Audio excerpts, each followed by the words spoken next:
In today's Bible lesson, we see how the Pharisees tried to trap Jesus with a tricky question. That wasn't good. So you may wonder, is it wrong to question Jesus? Let's find out. Jesus was the champion of answering questions.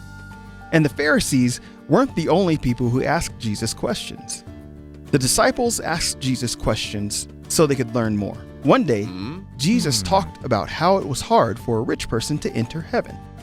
Well, the disciples had a question. The disciples asked, Who then can be saved? Jesus answered, With man, it is impossible, but with God, all things are possible. The disciples asked, Jesus answered.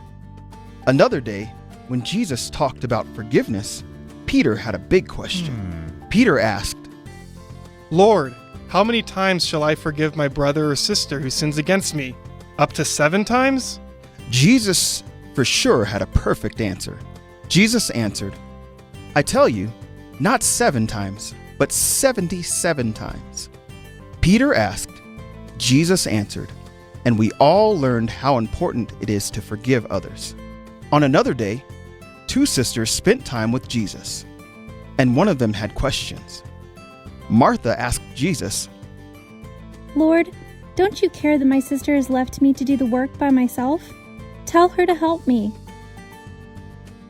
Jesus had an answer and a lesson for Martha to learn. Jesus answered, Martha, Martha, you are worried and upset about many things. Mary has chosen what is better, and it will not be taken away from her.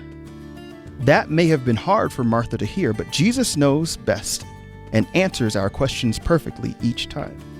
See, if you're willing to listen, learn, and grow, you can ask Jesus questions anytime.